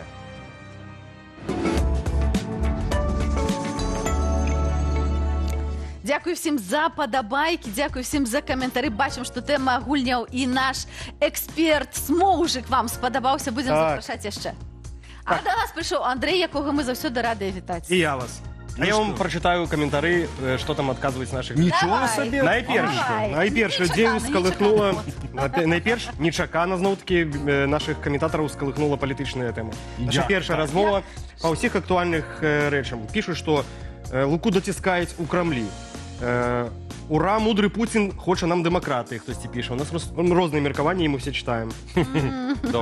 Так, што яшчэ? Это основные были меркаванні палітычных характараў. Амаль адзінагалосна. Яшчэ пісалі пра Трампа, што Трамп і праўда гэта несумяшальныя словы. Шмат ругалі, шмат кагосьці наадварот гладзілі па галоўкі. Карацей, класічная Беларусь, дзе два беларуса, тры меркаванні, так у нас... Але гэта нармальна, гэта дэмакратыя, так і павінна быць. І дзякуй гаспадарству за тое, што пішаце і робіце гэтых дэмакратый. І цяпер па нашай галоўнай тэме пра калыханачкі. Што людзі слухаюць, што памятаюць з дзяцінства, што спяваюць сваім дзецям. Пішуць нам пра любімую калыханку, это, безумоўна, Саша і Серожа засыпаюць тоже. Неяк выпала з памяці. Выпала, у мяне так. Клас, Саша і Серожа, так, было такое. Я не памятаю, каб мне спявалі калыханкі, а вось гэтую ад бураўкі, якую мы включалі ў пачатку, увечары перад сном, асабліва пасля Дзеда-Барадзеда, дакладна памятаю. І Дзед-Барадзед таксама. Дзед-Барадзед быў топ? Абсолютно. Мой топ-калыханак «Пакрысе на расе». Так. Недзе ў Белавежы дрэмле зубраня, вось гэта я не расшифраваў. Вот я такой таксама не ведаю. Бачила гэты каментар? Напишите, калі ласка, расшифруйте, што вы мелі на ўвазе. Дайте лінк на песню, мы паслухаем, ці там тэкст напишите, калі ласка. І напрыканцы збяром свой уласны топ, я акурат паслухаю гэта ўсё. Давай.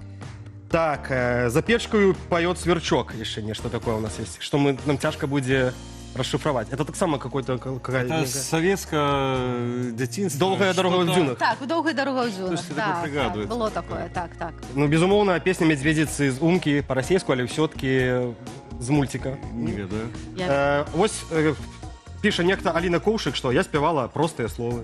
Так, Аліна, як это ты писала? Ты ж сидела ў студыі. А я все паспяваю, бо я вельмі люблю наш чат і вельмі люблю з вами стасавацца, дарагія сябры. Мы далей чакаем ваши аповеды пра калыханкі. Пішыце, расшифроўвайце пра жубраня, можа быць яшчэ нейкія новыя рэчы. У меня, дарэчы, ёсць забаўная гісторыя пра калыханку. Калі майму сыну было 3 гады, я реально вельмі старалася, спявала як магла. І пакрысе, і там простыя словы. І он мне потом такі кажа: было 3 гады: мама, не спявай, лепей читай. Так ён забіў во мне спявачку цалкам. А мне сын наадварот увесь час просіць, кажа: тата, паспявай, і паспявай Дзеда-Барадзеда. Но сакрэт усіх калыханак, насамрэч, можна якую заўгодна беларускую песню браць, павольна яе, спяваць павольна, аксамітным голасам, і кожная песня ператвараецца ў выдатную калыханку. І Дзеда-Барадзеда я спяваў у 2 разы павольней, і толькі адзін вось гэты сам прыпеў. І ён быў як мантра папросту, і мой сын засыпае на раз-два. Раз-два, бачыце, дасведчаны тата Валер Руселік, найлепшыя бацькоўскія парады ў раніцы з Белсатам. А мы ўжо праз 5 хвілін чакаем у студыю выбітную спартоўку Крысціну Цімановскую, якая ўжо зараз на нізкім старце і зараз з'явіцца на нашых канапе. А пакуль мы глядзім кліп Ганы Шуркуновай, мы будзем першай, а мы ведаем, хто быў першай.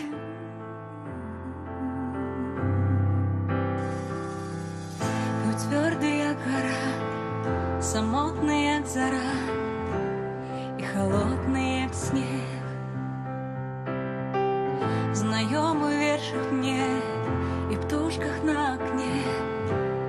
Любы мой человек, один и в лету тень, до кров кипить у венных завет. Притягни мізо, і ведаю, напевно, що вийдеш ніби з пени морської на пісок, бо небо чує нас, мару тешим ми одночі з тобою. Будем першими, де помнят своє, колыхая сны, одночі з тобою ми. Будем першими, одночі з тобою, будем першими. І крок її дрожав по лезвию ножа, босоножка шипа, знайомая до слез, и водоспад волос, мотылек на ветрах. Одна у лету тенью люляла на коленях весну, миловала свой рай. Споткались в очах, не спалыхнуло отчаянно огнем небо край, бо небо чує нас, мару тешим мы одночі з тобою. Будем першими, де помнят своє, колыхая сны, одночі з тобою ми. Будем першими, одночі з тобою, будем першими.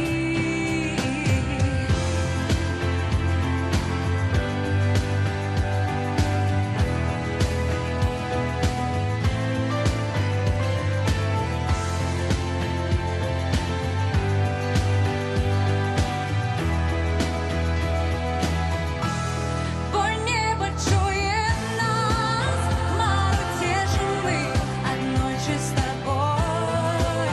Будем першими, де помнят своє, колыхая сны, одночі з тобою ми. Будем першими.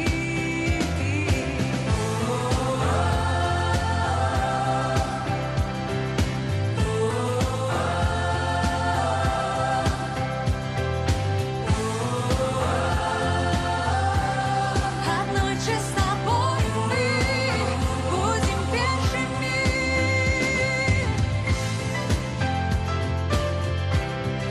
Одночі з тобою ми будем першими.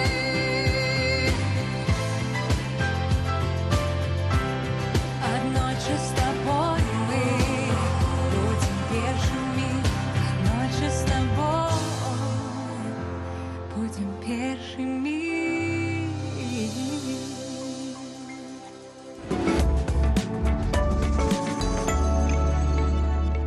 Сябры, раніца з Белсатам па-ранейшаму ў эфіры 10-я гадзіна ў Беларусі ў студыі Аліна Коўшык. І Валер Руселек. Я вельмі люблю песню «Аднойчы мы будзем першымі». І мы ўжо былі першы. І сёння ў нас будзе чэмпіёнка, таксама спартоўка, залатыя медалі, не толькі залатыя.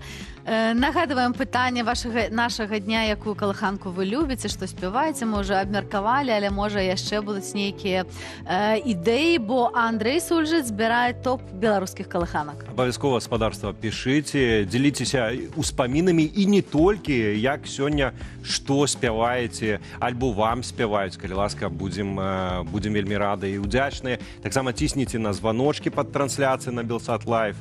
Ну, пакуль паглядзім, што ж там адбываецца цяпер. У не менш папулярным забег відзе спорту стартуюць матчы Лігі чэмпіёнаў і ізноў у еўрапейскіх футбольных заўзятараў свята. Мы рады з вамі гэтым святам падзяліцца.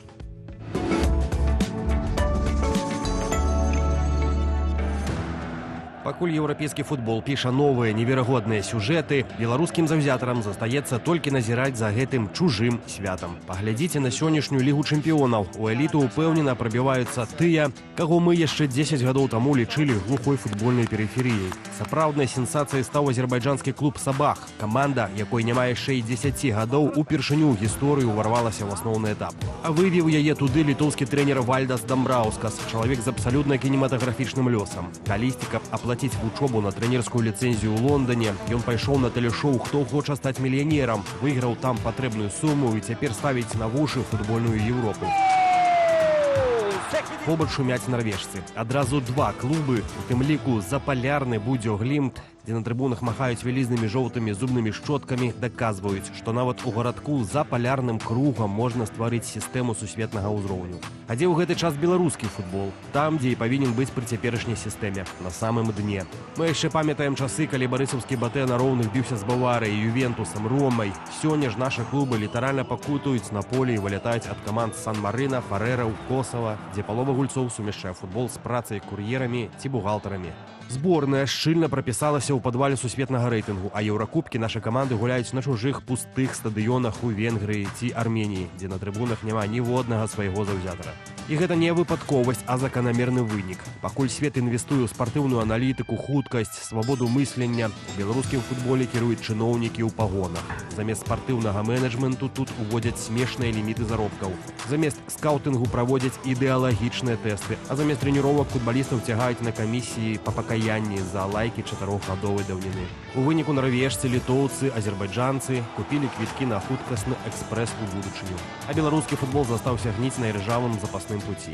Ізаляваны, запалоханы і, што самае страшнае, нікому не патрэбны.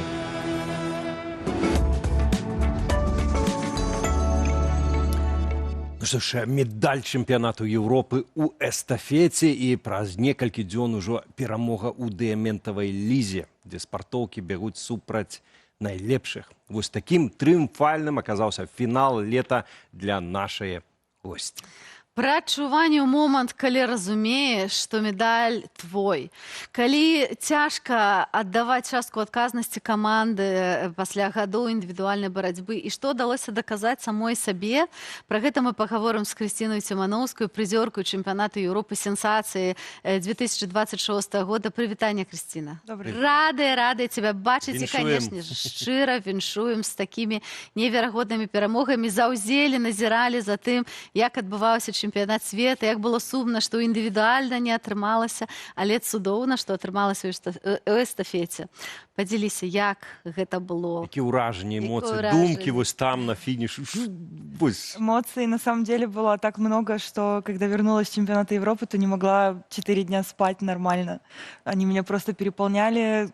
Понятно, что хотела выступить еще индивидуально и попасть в финал, но это спорт, бывает всякое, и, к сожалению, индивидуально просто не хватило, наверное, какой-то уверенности в себе на старте, но когда мы выходили уже в команде, в эстафете на финал, то каждая девочка поддерживала другую, и мне кажется, что такими общими усилиями нам удалось собраться и взять медаль, за которой мы, собственно говоря, и ехали. А вось гэтыя эмоцыі, яны ў пэўнай ступені яны захоўваюцца па-за фіналамі, па-за ўзнагароджаннямі, вось калі браць сам спорт, працу, бег, там ёсць вось гэты кайф, гэты драйв пастаянны? Як? Конечно. И, честно, я даже не знаю, как вообще описать эти эмоции, но после финиша, когда ты видишь, что твоя команда попала в первую тройку, и ты идешь за флагом, и с этим флагом вы стоите, то переполняет как минимум чувство гордости за себя, за команду, за то, что вы это сегодня сделали, за то, что наконец-то вы получили свою заслуженную награду. Потом на пьедестале, когда получаете медаль, то там уже такие эмоции больше связаны со слезами счастья, я бы сказала. То есть ты держишь эту медаль в руках, ты понимаешь, ради чего ты все это делал, все это время. Но уже когда возвращаешься домой, то, конечно же, получаешь много поздравлений, много людей хотят встретиться, лично поблагодарить. Это уже абсолютно другие эмоции, просто какие-то такие более приятные, теплые эмоции, когда ты понимаешь, что ты не просто один на этом пути, что у тебя много людей поддерживают, и не только ты радуешься своим заслугам, но и все люди вокруг тебя тоже этому рады. Гэта абсалютна неверагодна. Мы разумеем, які складаны шлях спартоўцаў, да, вось гэтых спартовых вяршыняў. Я трошачкі магу зразумець, бо я ў дзяцінстве была легкаатлеткай, і я таксама бегала ў эстафеце 4 па 100, і нават мы калісьці выйгралі, наша каманда Гарадзенскай вобласці чэмпіянат Беларусі.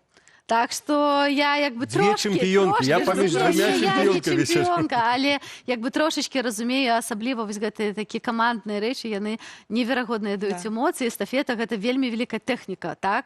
Бо там все працуе літаральна на сотыя долі секунды, каб не згубіць, не дай Боже, палычку. Да. Здарылася Перадаць калісьці адна такое, адной. ці не? На прошлом чемпионате мира, в том году, в финале чемпионата мира, мы заступили буквально 5 сантиметров и нас дисквалифицировали. Хотя мы добежали, мы финишировали, палочка дошла у нас до финишной линии, но потом, когда пересматривали бег, то судьи заметили, что у нас был такой небольшой заступ. Да, там ёсць калідор, Да, у да, межах 25 якога метров. трэба перадаць палычку. Але ты прыйшла з медалямі. Да. Давай покажем нашим гледачам, гледачкам, каб яны змаглі таксама Это раздзяліць гэту моя, радасць. наверное, самая нынче дорогая медаль. Это та самая медаль с чемпионата Европы. Находится она у нас тут в коробочке. И Вау. мне кажется, она даже немножко под некоторым наклоном выглядела как золотая. Ага, ага. Бронз, но с золотым отливом. И вторая награда — это то, что уже удалось завоевать после чемпионата Европы. Это, наверное, самая большая награда, которая у меня есть, в виде вот такого бриллианта.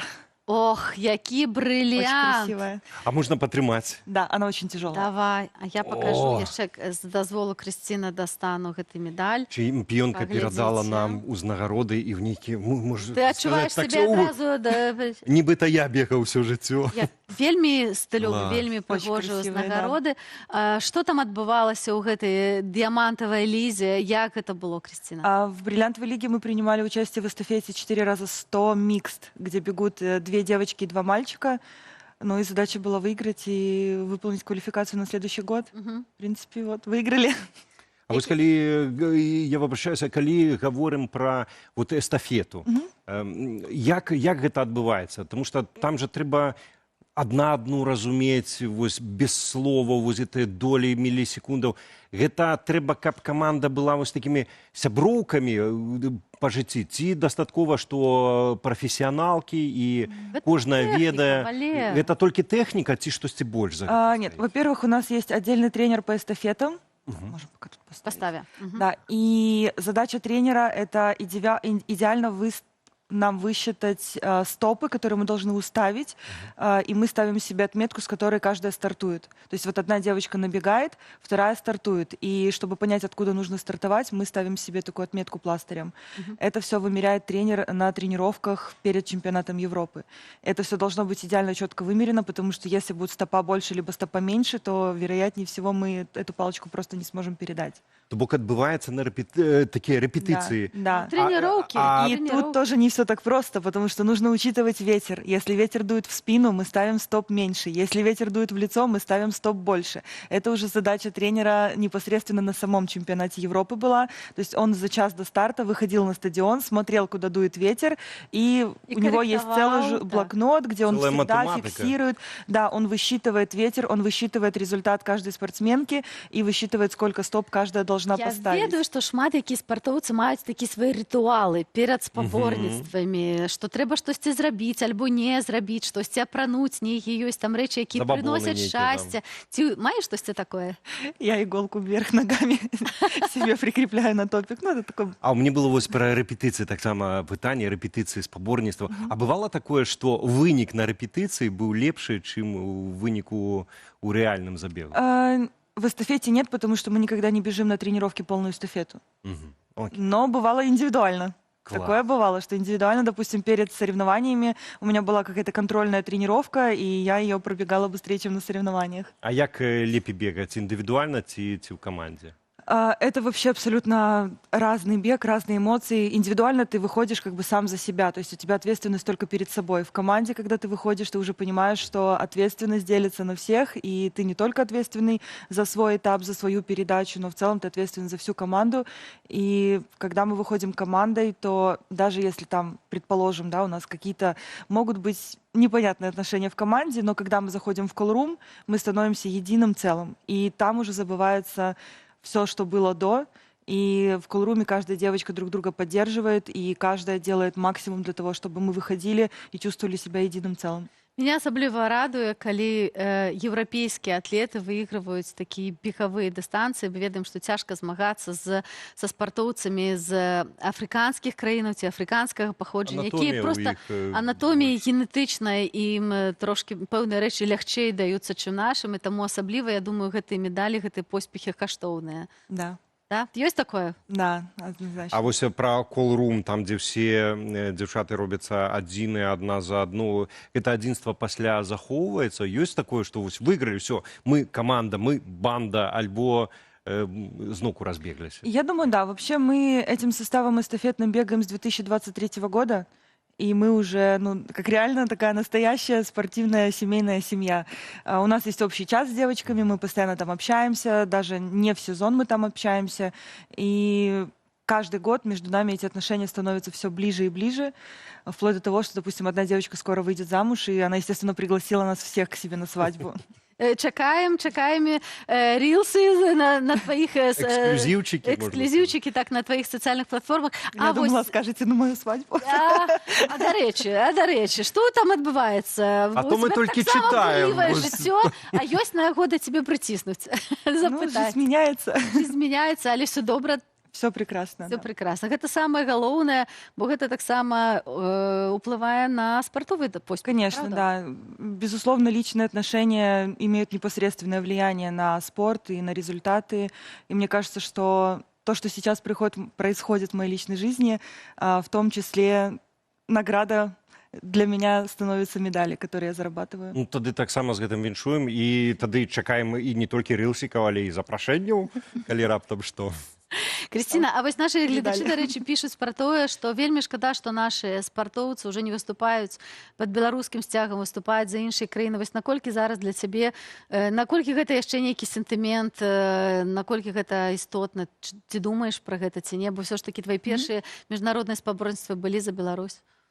Я думаю, что если бы я находилась в какой-то другой ситуации, не в той, в которой я оказалась в 2021 году, то, наверное, я бы очень сильно переживала, что я не могу выступать под флагом своей страны, не могу поднимать флаг своей страны. Но в той ситуации, в которой я нахожусь, я безумно благодарна Польше за то, что меня приняли, за то, что я могу выступать под их флагом, за то, что я могу их флаг поднимать над стадионом. Но что касается сборной Беларуси, то, насколько я общаюсь с ребятами, конечно, у них очень падает мотивация, им очень тяжело дальше тренироваться, потому что у них нет разрешения на соревнования. Ну, мне в какой-то степени как спортсменка я их понимаю, мне их искренне жаль, но с другой стороны, если мы посмотрим на то, как они высказывались хотя бы о войне, то я считаю, что в принципе это правильное решение, что пока что их отстранили, вот, а там посмотрим. Ты не видишь, калі ты бегаешь, ты маеш кулончик з Беларусю, гэта нагадывае пра тое, што все роўна Беларусь ёсць разом с тобой. Да, только тут главное понимать, что это я показываю именно принадлежность к своей стране, к своей родине. Это никак не связано там ни с политикой, ни с чем. То есть я просто показываю, что я была рождена в Беларуси, что я белоруска, и хочу, чтобы белорусы понимали, что несмотря на то, что я бегу под польским флагом, я все еще белоруска и все еще как бы показываю свою принадлежность к белорусам. Беларуса такія словы грэюць не менш, чым перамогі. Я запытаю, у нас ёсць яшчэ адна выбітная беларуская легкаатлетка Марія Жодзік. Маеш з ёй нейкія сябруеце, не сябруеце, трэніруецеся разам, як падтрымліваеце адну? Мария живет в Белостоке, да, поэтому мы пересекаемся только буквально вот на соревнованиях.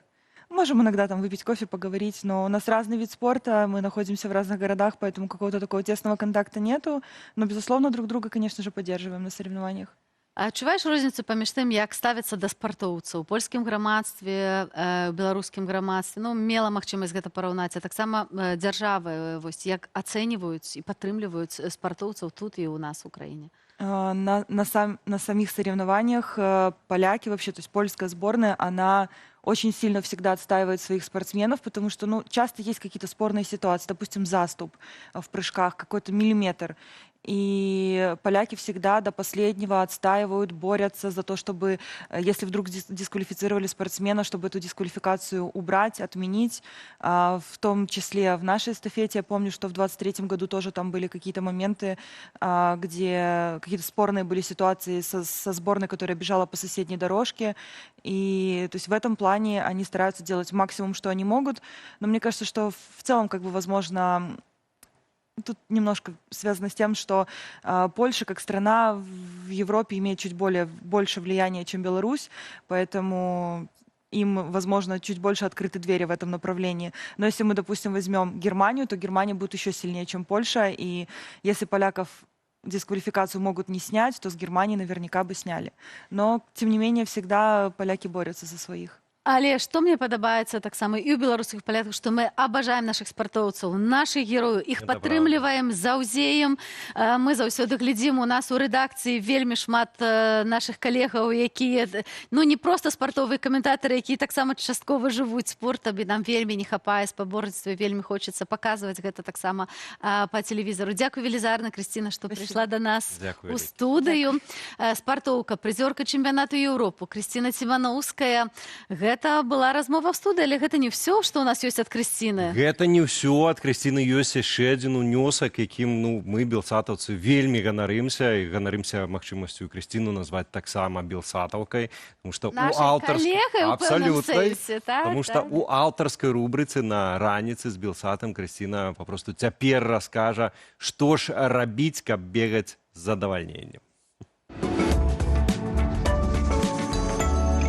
Вітаю зноў у раніцы з белсатам, сябры. З вами рубрика «Бяжы як Ціманоўская» і сёння пра мышцы, якія робяць бег моцным і хуткім. Пра ягадзіцы.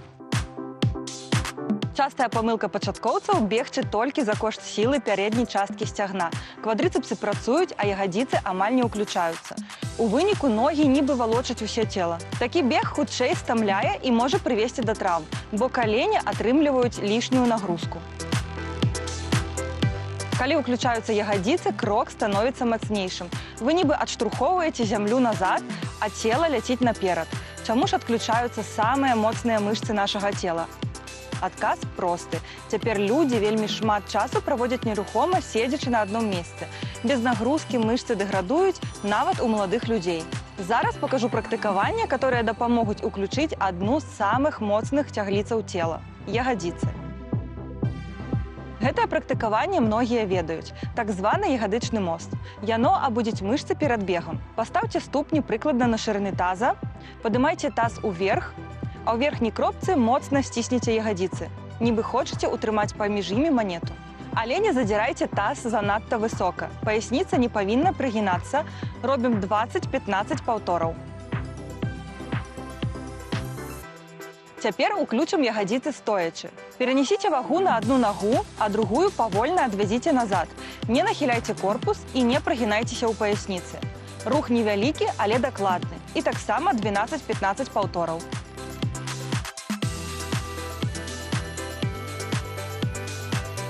Вы павінны адчуваць працу ягадзіцы, а не спіны. Калі напружваецца паясніца, вы адводзіце нагу занадта далёка. А цяпер перенесем гэтую працу ў бегавы рух. Упрыцеся рукамі ў сцяну ці стул. Злёгку нахіліце корпус наперад. Цела павінна быць прямым, як дошка. Ад шчыкалатак да галавы адна лінія. Не адстаўляйце таз назад і не прагінайцеся ў паясніцы. Цяпер па чарзе падымайце калені. Нібы бяжыце, але застаецеся на месцы. Апорнай нагой моцна адштурхоўвайцеся. Менавіта ў гэты момант уключаецца ягадзіца. Не проста падымайце калені. Вельмі важны рух, калі вы быццам адштурхоўваеце зямлю ад сябе. А цяпер дадамо хуткасць. Хутчэй і хутчэй перастаўляйце ногі. Корпус застаецца нерухомым, а таз не правальваецца. Плечы не падымаюцца. Працуйце 10-15 секунд. Мацуйце ягадзіцы, бо гэта рухавік бегуна. Я, Крысціна Ціманоўская, сустрэнемся ў раніцы з белсатам.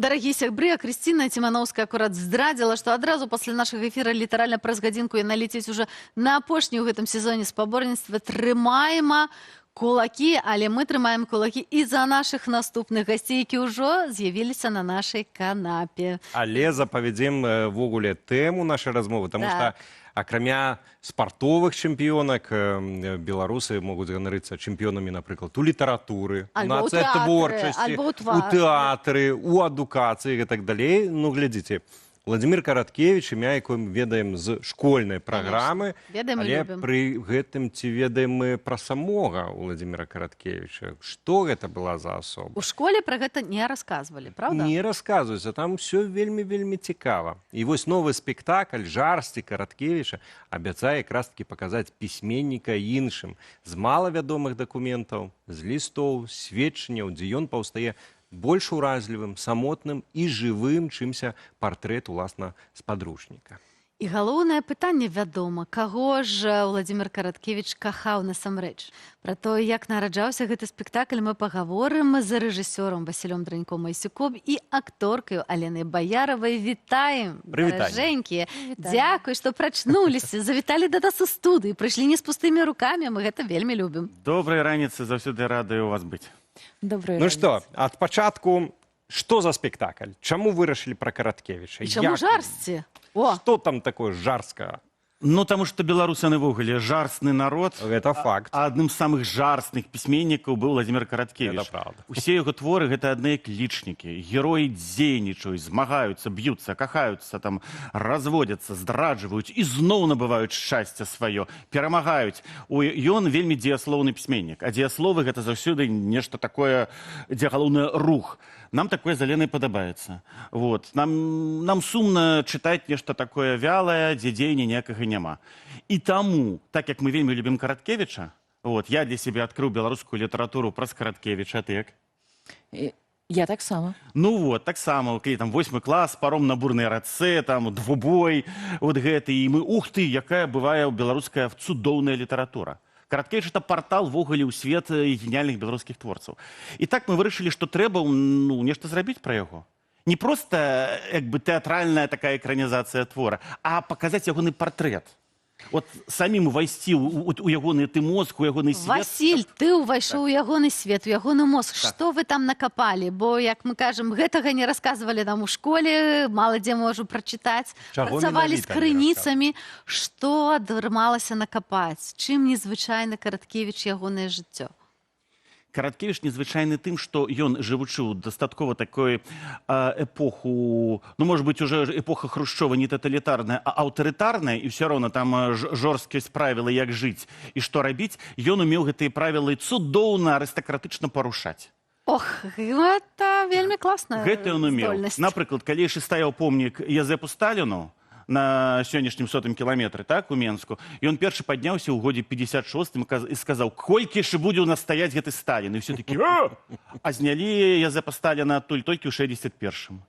Ён адзін з першых, хто ў часопісе «Маладосць» у 69-м годзе ў чорным па белым напісаў, які жах робіць Пятро Миронович Машэраў і ягоныя таварышы па партыі, тым, што асушаюць у нас балоты, тым, што знішчаюць нашу прыроду і знішчаюць помнікі архітэктуры.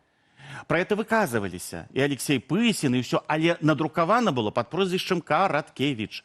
І такіх момантаў, калі ён ішоў на рызыку, калі ён не гуляўся з этой сістэмай, можна сказаць, ну, ішоў з ёй... Правакаваў яе трохі. Правакаваў, ішоў з ёй такі двубой і перамагаў. Шмат было. У мяне як у сучаснага беларуса адно толькі пытанне, як яго не пасадзілі тады за ўсё гэта? Гэта была цікавая гульня. Это уже брежневскія часы. Это ж заўсёды яму пашанцавала ў чым. Заўсёды павінен быць нехта адзін, які... Вот бачыце, мы ж не таталітарны. Вот у нас Караткевіч ёсць. Вот бачыце, у нас Ларыса Єніюш ёсць. У яе ввогуле няма нашага пашпарту. Выдаецца, і вы пра нас кажаце, што мы там штосьці такое робім. Таму ім у нейкім сэнсе было выгадна. У нейкім сэнсе ён пісаў дэтэктывы. Ён пісаў рыцарскія такія раманы цікавыя, а дэтэктывы, рыцарскія раманы і прыгодніцкую літаратуру у тым ліку любілі і там. І там таксама былі некаторыя партыйныя дзеячы, якім это падабалася, якія за Караткевіча, ну давайте не будзем яго. Не чапайце. Ну не будзем яго ўжо чапаць. Алена, раскажыце пра вашу ролю ў гэтым спектаклі, які ваш улюбёны элемент гэтай пастаўкі, як Гэты вельмі цікавы, што мы не адну ролю іграем, мы іграем там шмат роляў. І таму там і каханкі Караткевіча, я там іграю, і лялькі, прыхільніцы Караткевіча, яны ў нас там. Так. Ляльки показываем, а Лена рассказывает. І я там іграю і смерць зладзей роспачы, і бонус форцу. Там шмат чаго мне давялося сыграць. Наши гости у валісцы принесли не только смерть, але и каханок Караткевича. Боже, что отбывается? Что у нас сегодня в раніцы отбывается? Гэта прыхільніца зрабіла Алена. І она у нас не толькі артыстка, она яшчэ і лялечніца. Боже, я сам у яе закахался. А гэта прыхільнік. О, не. Это прыхільнік Караткевича. Алена, гэта табе. Это не мое. Подобно на Валеру, не? Хіба прическа, трошки будучи. І, напрыклад, першы з'яўляецца прыхільнік такі, калі мы гаворым пра тое, што вот толькі ў часопісе з'явіўся першы беларускі дэтэктыў «Дзікае паляванне караля Стаха», ён такі з'яўляецца і такі кажа: я там Сергей Петрович, я просты бухгалтер, я любіў розныя дэтэктывы, і Чэйза, і Крысці, і гэтак далей, Конан Дойля, а тут першы беларускі гістарычны дэтэктыў, і нідзе не знойдзеш, крадуць з бібліятэк, все, хочу прачытаць, можа у вас ёсць першы дэтэктыў, можа у вас, дайте, ласка, дайте прачытаць, дайте. Вот такі прыхільнік. А мы базовые, мы як бы архівісты. І он з'являецца до нас в архіву, кажа: ну добра, і мы читаем кавалачак з гэтых каласоў. Пасля гэтыя каласы, ой, не каласоў, а з гэтага дзікага палявання.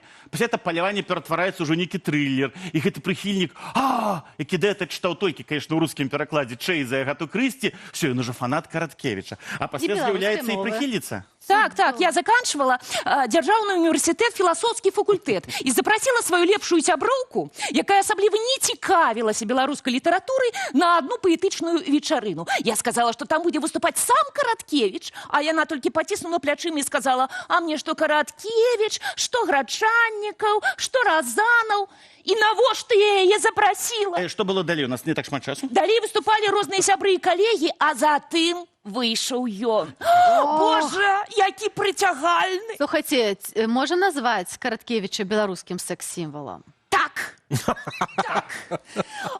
А моя сяброўка, яна ж нічога не разумее, яна толькі паціснула плячыма, сказала, што вочы лупаты, фігура нязграбная, і навошта я яе запросила? А что с каханками? А с каханками? Что у нас было с каханками? Нашей бедной прихильнице не пошанцевала, потому что в вынику тая сяброўка, якая сказала, что у Караткевича фигура нязграбная, и все. Яна запросила, яна пошла до яго ў гости. Так, яна убачыш, як ён чытае свою выдатную паэзію, прозу. Яна пошла до яго ў гости, ён ёй, дарэчы, ведаеце, як Караткевич спакушаў дзяўчат? А ну-ка. Што яны могуць быць такімі каварнымі. Так. Вот, Караткевич спакушаў дзяўчат такім чынам.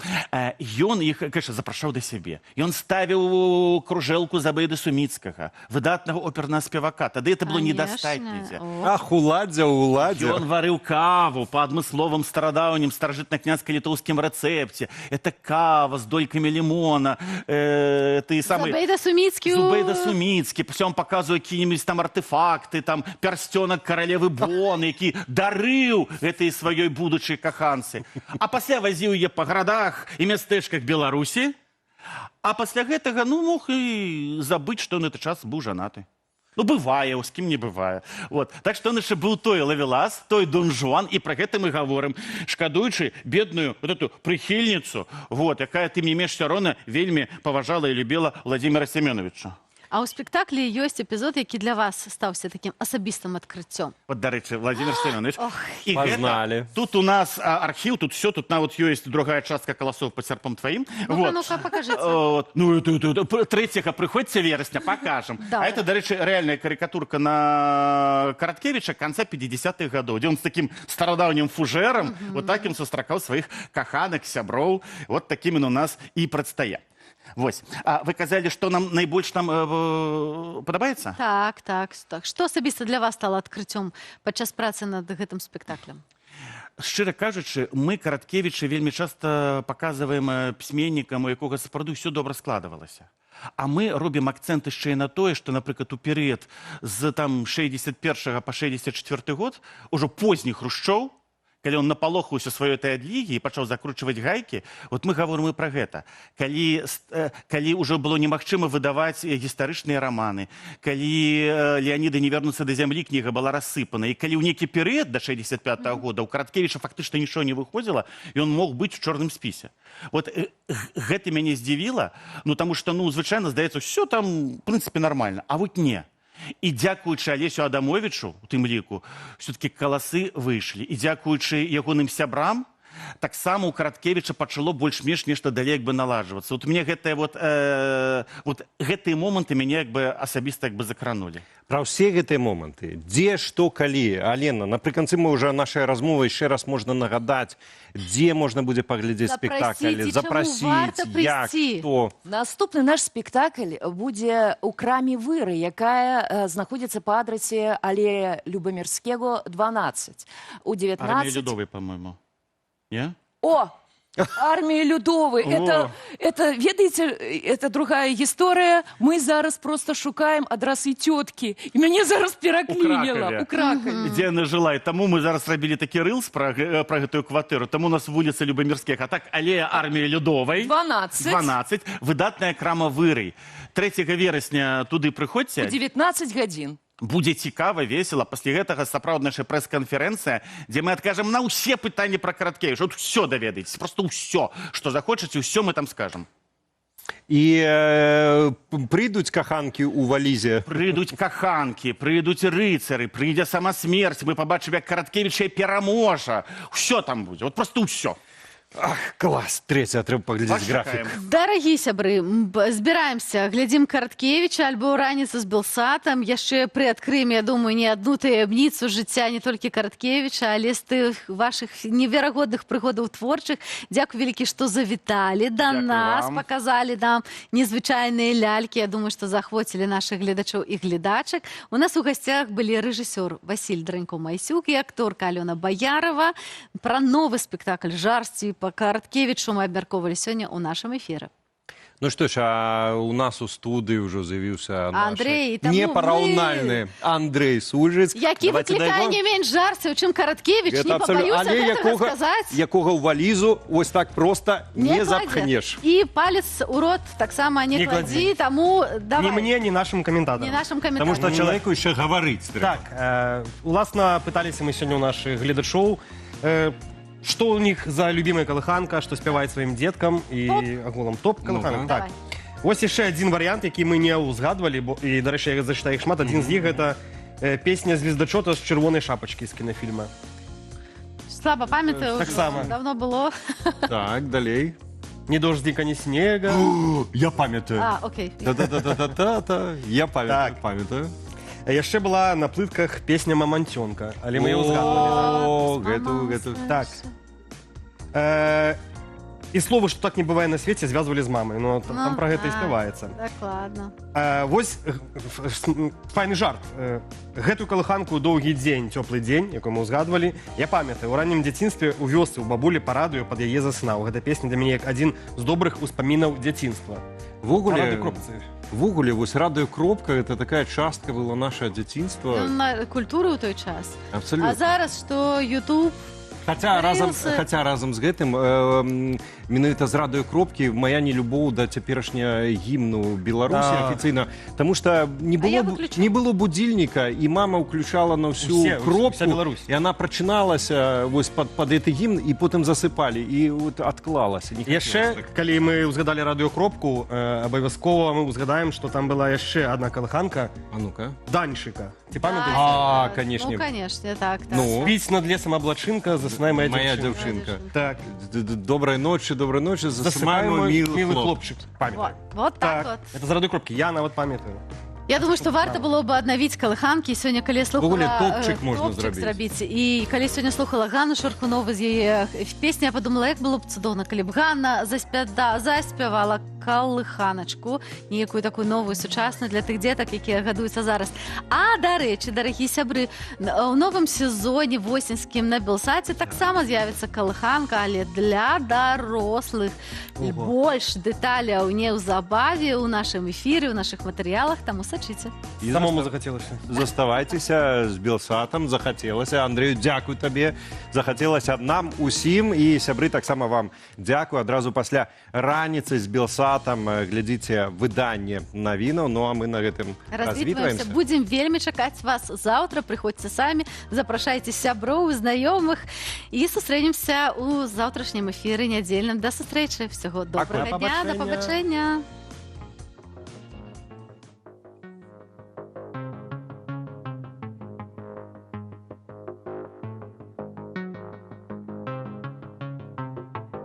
У медведя на горох рыбы ягоды беру, а медведь не спить на мяне ворчит.